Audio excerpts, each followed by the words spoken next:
हरे कृष्णा। ओम नमः भगवते वासुदेवाय। ओम नमः भगवते वासुदेवाय। ओम नमः भगवते वासुदेवाय। नारायणं नमस्कृतं नरं चैव नरोत्तमं देवीं सरस्वतीं व्यासं ततो जयमुदीरये। नष्टप्रायेषु अभद्रेषु नित्यं भगवत सेवया भगवती उत्तम श्लोके भक्ति भवति नैष्टिके। कृष्णाय वासुदेवाय देवकी नंदनाय च नन्दगोपकुमाराय गोविन्दाय नमो नमः।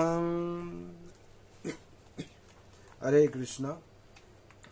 श्रीमद् भागवत स्कंद 10 अध्याय 1 श्लोक संख्या 4।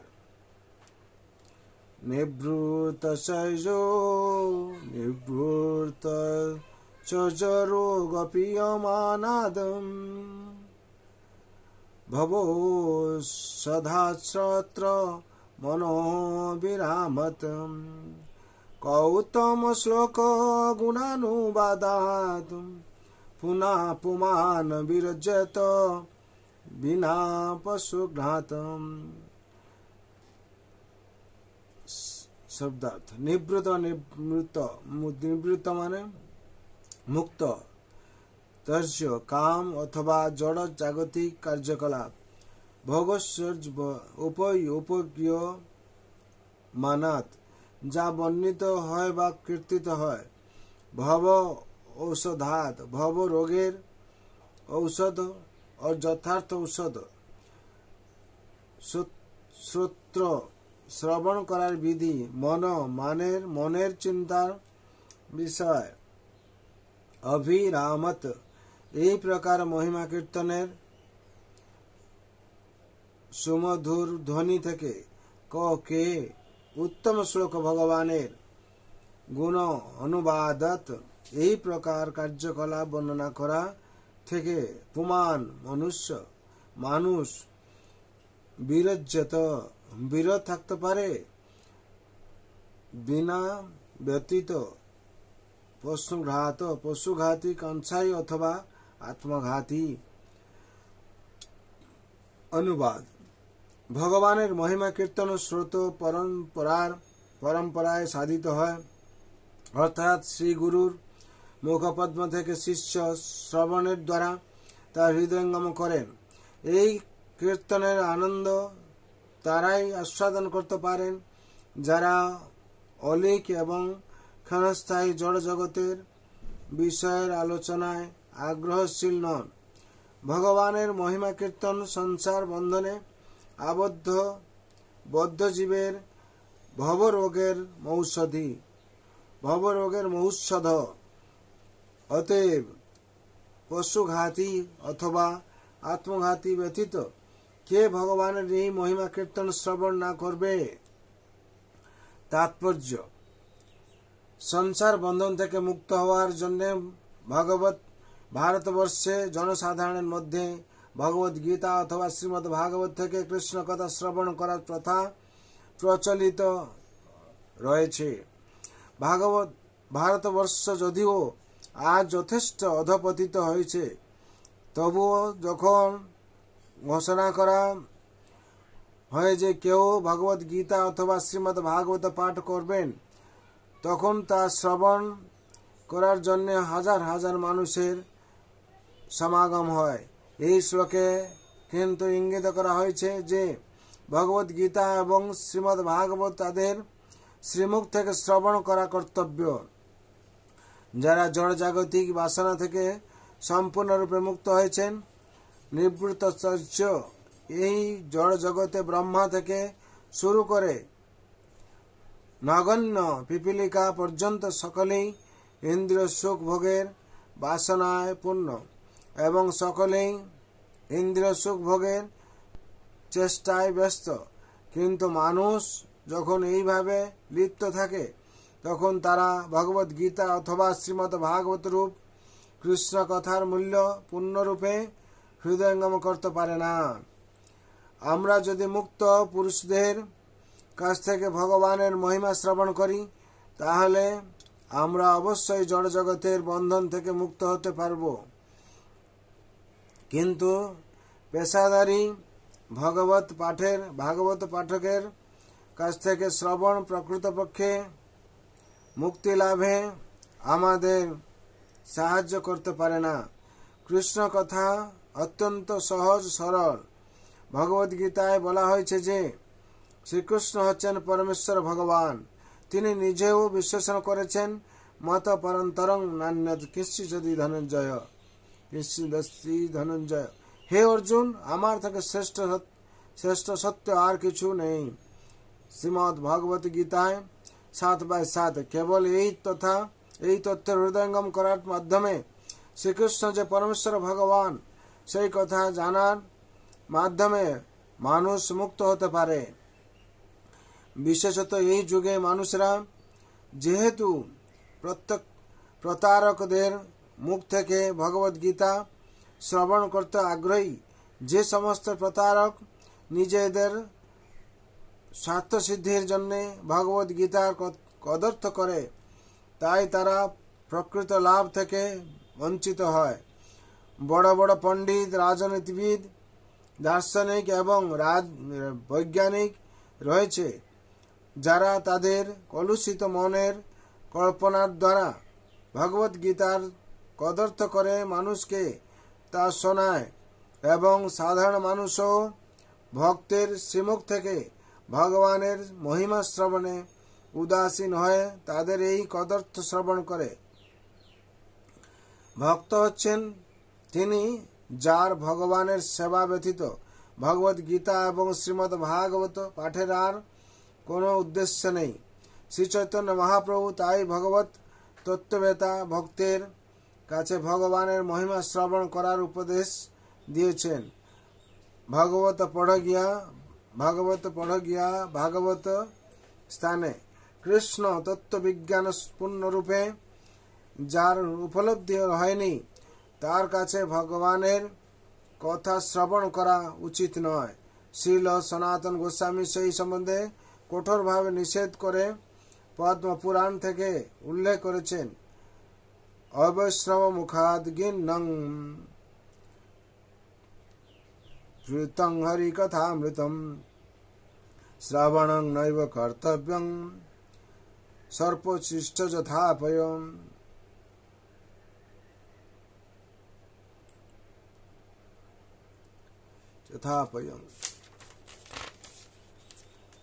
যে ব্যক্তি বৈষ্ণব নয় তার কথা কখনো শ্রবণ করা উচিত নয়। যে ব্যক্তি বৈষ্ণব নয় তার কথা কখনো শ্রবণ করা উচিত নয়। বৈষ্ণব হচ্ছেন নিবৃত্ত তৃষ্ণ, অর্থাৎ তার কোনো জড় জাগতিক বাসনা নেই, কারণ তার একমাত্র উদ্দেশ্য হচ্ছে কৃষ্ণ ভাবনামৃতের প্রচার করা। তথাকথিত পণ্ডিত, দার্শনিক এবং রাজনীতিবিদেরা তাদের স্বার্থ সিদ্ধির জন্য কদর্থের দ্বারা ভগবদ গীতাকে গুরুত্বহীন করার চেষ্টা করে। তাই এই শ্লোকে সাবধান বাণী দেওয়া হয়েছে যে নিবৃত্ত তৃষ্ণ ব্যক্তিরই কেবল কৃষ্ণ কথা আবৃত্তি করা উচিত। শ্রীল সুখদেব গোস্বামী হচ্ছেন শ্রীমদ্ ভাগবতের আদর্শ বক্তা এবং পরীক্ষিত মহারাজ, যিনি মৃত্যুর পূর্ব মুহূর্তে তার রাজ্য এবং আত্মস্বজন সবকিছু ত্যাগ করেছিলেন। তিনি হচ্ছেন আদর্শ শ্রোতা। শ্রীমদ্ ভাগবতের উপযুক্ত বক্তা বদ্ধজীবের জন্য আদর্শ ঔষধি প্রদান করেন।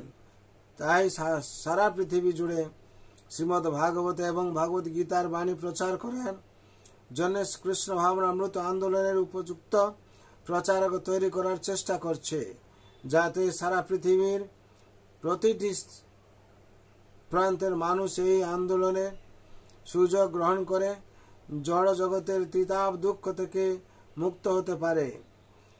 ভগবত গীতার উপদেশ এবং শ্রীমদ্ ভাগবতের বর্ণনা এতই মধুর যে জড় জগতে ত্রিতাপ ক্লেশ সন্তপ্ত প্রতিটি জীবী এই গ্রন্থ থেকে ভগবানের মহিমা শ্রবণ করার অভিলাষী হয় এবং মুক্তির মার্গে অগ্রসর হবে। দুই প্রকার মানুষেরা কিন্তু কখনই ভগবত গীতা এবং শ্রীমদ্ ভাগবতের বাণী শ্রবণ করতে আগ্রহী হবে না। যারা আত্মহত্যা করতে বদ্ধপরিকর এবং যারা তাদের রসনা তৃপ্তির জন্য গাভী ও অন্যান্য পশু বদ্ধ করতে বদ্ধপরিকর, এই প্রকার মানুষেরা ভাগবত সপ্তাহে শ্রীমদ্ ভাগবত শ্রবণ করার অভিনয় করতে পারে, কিন্তু তার ফলে তাদের কোনো লাভ হয় না। এই ধরনের ভাগবত সপ্তাহ কর্মীদের আর একটি মনোগড়া সৃষ্টি। এই প্রসঙ্গে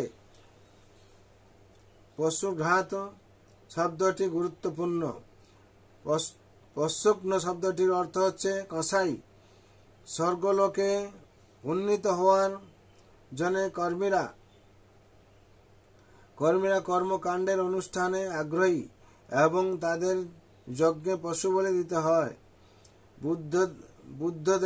বুদ্ধদেব তাই বৈদিক শাস্ত্রের নিন্দা করেছিলেন, কারণ তার আবির্ভাবের উদ্দেশ্য ছিল বৈদিক কর্মকাণ্ডে যে পশু বলির অনুমোদন করা হয়েছে তা বন্ধ করা। নিন্দসি যজ্ঞ বিধের শ্রুতি জাতং সদয় হৃদয় দর্শত পশুঘাতম কেশবদ্ভিত বুদ্ধ শরীর জয় জগদীশ হরে। গীত গোবিন্দ। বৈদিক অনুষ্ঠানে যদিও পশু বলে অনুমোদন করা হয়েছে, তবুও যারা এই সমস্ত অনুষ্ঠানের জন্য পশু হত্যা করে তাদের কসাই বলেই বিবেচনা করা হয়। কসাইরা কখনো কৃষ্ণ ভাবনামৃততে আগ্রহশীল হয় না, কারণ তারা জড় বিষয়ের দ্বারা প্রলোভিত। তাদের একমাত্র উদ্দেশ্য হচ্ছে নশ্বর জড়দেহের স্বাচ্ছন্দ্য বিধান করা। ভোগৈশ্বর্য প্রসক্তানাং তয়া প্রভূত চেতসাম ব্যবসায়ত্মিকাং বুদ্ধি সমাধৌ ন বিধীয়তে। যারা ভোগ ও ঐশ্বর্য সুখে একান্ত আসক্ত, সেই সমস্ত বিবেক বর্জিত মূঢ় ব্যক্তিদের বুদ্ধি সমাধি অর্থাৎ ভগবানের একনিষ্ঠতা লাভ হয় না। সেই সমস্ত বিবেক বর্জিত মূঢ় ব্যক্তিদের বুদ্ধি সমাধি অর্থাৎ ভগবানের একনিষ্ঠতা লাভ হয় না। ভগবদ গীতা 2:44 শ্রীল নরোত্তম দাস ঠাকুর বলেছেন, মনুষ্য জনমং পাইয়া রাধাকৃষ্ণ না ভজিয়া জানিয়া শুনিয়া বিষ খাইনু।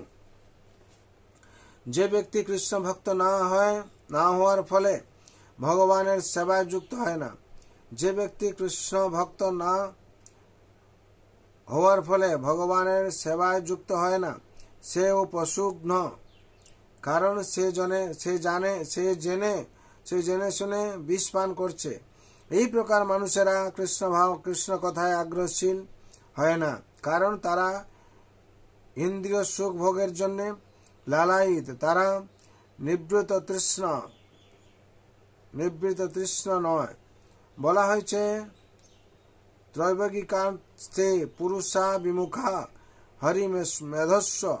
যারা ত্রিবর্গের প্রতি আসক্ত, অর্থাৎ ধর্ম, অর্থ এবং কামের প্রতি আসক্ত, তারা ইন্দ্রিয় সুখ ভোগের জন্য সুযোগ সুবিধা লাভের আশায় ধর্ম অনুষ্ঠান করে। এই প্রকার ব্যক্তিরা স্বেচ্ছায় জন্ম মৃত্যুর চক্রে পড়ে থেকে নিজেদের হত্যা করছে। তারা কৃষ্ণ ভাবনামৃতে আগ্রহশীল হতে পারে না। কৃষ্ণ কথার জন্য বক্তা এবং শ্রোতা উভয়ই কৃষ্ণ ভাবনায় আগ্রহশীল হতে পারে যদি তাদের আর জড় বিষয়ের প্রতি আসক্তি না থাকে। যারা কৃষ্ণ ভক্তি পরায়ণ হয়েছেন তাদের মধ্যে এই প্রবৃত্তি কিভাবে আপনা থেকেই বিকশিত হয় তা বাস্তবে কিভাবে দেখা যায়। কৃষ্ণ ভাবনামৃত আন্দোলনের ভক্তরা যদিও বয়সে নবীন, তবুও তারা জড়জাগতিক খবরের কাগজ, ম্যাগাজিন ইত্যাদি পড়েন না, কারণ তাদের আর এই সমস্ত বিষয়ের প্রতি কোনো আগ্রহ নেই। নিবৃত্ত তৃষা তারা সর্বতভাবে দেহাত্মবুদ্ধি পরিত্যাগ করেছেন। শ্রী গুরুদেব উত্তম শ্লোক ভগবানের কথা বলেন এবং শিষ্য ঐকান্তিকভাবে তা শ্রবণ করেন। তারা উভয়ে যদি জড় বাসনা থেকে মুক্ত না হন তাহলে কৃষ্ণ কথায় তাদের রুচি হবে না। শ্রী গুরুদেব এবং শিষ্যকে শ্রীকৃষ্ণের অতিরিক্ত আরো কিছু জানার প্রয়োজন হয় না, কারণ কেবলমাত্র শ্রীকৃষ্ণকে জানার ফলে এবং কৃষ্ণ কথা বলার ফলে পূর্ণ জ্ঞান লাভ করা যায়। যস্মিন বিজ্ঞাতে সর্বমেবং বিজ্ঞাত।